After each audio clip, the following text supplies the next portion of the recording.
Donc nous sommes très heureux de participer en fait à la présentation de ce manuel de lutte contre les discriminations parce que vous savez bien que c'est une question centrale pour le régulateur de l'audiovisuel. Nous sommes une autorité indépendante, constitutionnelle et justement porteuse et soucieux que les médias, les contenus en fait médiatiques portent les valeurs de lutte contre les discriminations, l'égalité homme-femme, l'inclusion des personnes en situation de handicap et au-delà de cette égalité, c'est que l'ensemble de ces personnes puissent s'exprimer sur toutes les questions sociétales et ne soient pas assignées uniquement à des questions. Qu'on cesse d'inviter les personnes en situation de handicap pour qu'elles ne parlent que de leur handicap, qu'elles ne parlent que des discriminations dont elles font l'objet, mais parlent également et qu'elles s'expriment également sur les questions politiques, sur les questions sociales, sur les questions culturelles et sur l'ensemble des sujets qui nous importent. Par exemple. C'est pas ici. Il y a suffisamment d'intervenants conscients des problématiques de représentation de la femme ou des personnes en situation de handicap, mais les projets à ce stade-là sont à un niveau de développement qui est à 20% ou 30% du résultat final. Et ce qui se passe après, c'est qu'il y a différents intervenants, des comédiens, des réalisateurs, des scénaristes, dialoguistes, et une phrase peut parfaitement être écrite par quelqu'un qui n'a pas en tête ces valeurs-là. Et même de l'improvisation. Ou même de... Alors, il y en a de moins en moins, c'est-à-dire qu'on peut dire qu'aujourd'hui, les textes que vous voyez à l'antenne sont écrits avant le tournage en 80% des cas. Il y a très peu de place en réalité aujourd'hui à l'improvisation, mais ça peut échapper à la vigilance de tout ce moment. Ça arrive à la chaîne. À la chaîne, il y a une autre étape, non seulement le visionnage par les équipes qui reçoivent, mais également, il y a une dernière étape avant la mise à l'antenne, où il y a des personnes, vous le savez, qui font de la vérif, on appelle ça comme ça. Ce n'est pas de la censure, c'est de la vérification. Ils sont censés également regarder ce qui se passe aujourd'hui, c'est que ces chartes dont on parle aujourd'hui, probablement, dans l'état actuel des choses, ne vont pas arriver à au moins 50% des personnes impliquées dans la fabrication du contenu ou dans sa vérification. Et je pense que c'est là où on doit mieux travailler notre opérationnalisation, notre efficacité. Exemple, je pose une question aujourd'hui et je nous la pose, nous, en tant qu'équipe.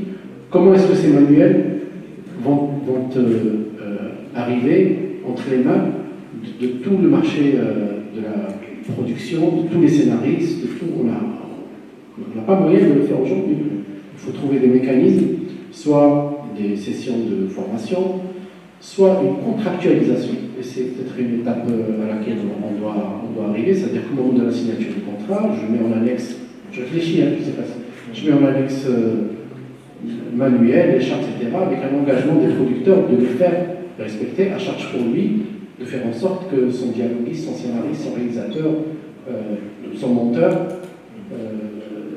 fasse le nécessaire pour qu'il y ait un respect total de ces valeurs-là. Donc, tout ça pour dire, merci beaucoup, que pour passer de l'étape de la prise de conscience, qui est déjà le cas aujourd'hui, de la sensibilisation, c'est déjà le cas, du vœu pieux, à une étape où il n'y a plus de place, même à des propos qui puissent être choquants ou contre-productifs, etc., il y a encore un chemin à faire et il faut trouver des mécanismes qui sont en même temps intelligents sans pour autant brider la créativité, etc. Les personnes en situation de handicap aujourd'hui au Maroc et depuis un certain temps est une image qui ne représente pas la réalité des choses et qui, la personne en situation de handicap, déjà au niveau de la terminologie, rare de trouver quelques sites ou quelques journalistes ou des intervenants qui utilisent la terminologie exacte, à savoir la personne en situation de handicap. On entend toujours les personnes à besoins spécifiques, ou bien les handicapés, tout court, donc, ou d'autres appellations qui ont une relation avec vraiment l'appellation au niveau international. Alors pourquoi déjà personne? Parce que avant d'être handicapés, nous sommes des personnes, donc des êtres humains. Donc on garde à la personne tout simplement son caractère humain. Après, l'handicap, c'est quoi? C'est la déficience dont on choisit une personne, ou on peut avoir plus, dans ces interactions avec l'environnement. C'est pour cela qu'on parle de personnes en situation de handicap. C'est plutôt les situations qui mettent en avant ma déficience. Alors, les médias, on a fait une étude, j'ai fait une étude dernièrement sur la période de 2020, et du 1er janvier 2020 au 31 décembre 2020, sur 201 articles. Parce qu'on a donc cette nouvelle de mon handicap, donc on a ressorti avec 201 articles, et sur les 201 articles, il y a plus d'une trentaine d'articles qui utilisent le mot handicap. Et quand vous allez dans le détail de l'article, ça n'a rien à voir avec l'handicap. C'est plutôt pour parler soit de politique qui ne marche pas, et là on est politique handicapée, soit de décisions qui ne laissent pas fonctionner, et là on parle tout simplement de décisions handicapantes. Et ça montre aussi donc pourquoi c'est toujours quelque chose qui ne marche pas. Aujourd'hui, on ne peut que se réjouir en tant que mouvement associatif sur cette initiative de deuxième, de lancer ce guide destiné à lutter contre les discriminations vis-à-vis des femmes, mais aussi vis-à-vis des personnes en situation de handicap. Et ce qui m'intéresse le plus, c'est pour les personnes en situation du handicap.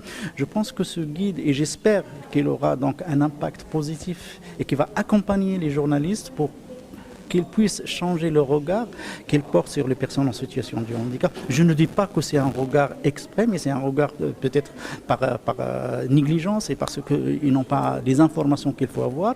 Donc ça va leur permettre de savoir déjà et de connaître un peu la terminologie utilisée et qui est reconnue au niveau international, à savoir la personne en situation de handicap. Là déjà, donc vous permettez à la personne d'évoluer, garder son caractère humain, donc personne en situation de handicap, c'est-à-dire ma déficience par rapport à l'interaction avec les obstacles de l'environnement. Et là, on met l'accent plus sur les obstacles que sur la personne, c'est-à-dire sur la politique que sur la personne. Et c'est aux politiciens, c'est aux décideurs de s'adapter et de permettre justement à la personne de vivre sa vie avec la dignité et avec autonomie. Donc ce guide, et nous en tant que société civile, on est prêt à le diffuser auprès de nos connaissances et même d'organiser des rencontres pour vulgariser un peu le site. Et nous sommes très ouverts aussi vis-à-vis des journalistes. S'ils ont besoin d'informations, d'accompagnement, d'explications ou autres, pour que la question du handicap soit abordée, mais pas uniquement en tant qu'image liée à l'approche médicale ou à l'approche de charité, mais plutôt dans une approche globale, approche droit, et on met l'accent sur la personne et non pas uniquement sur sa déficience ou son handicap.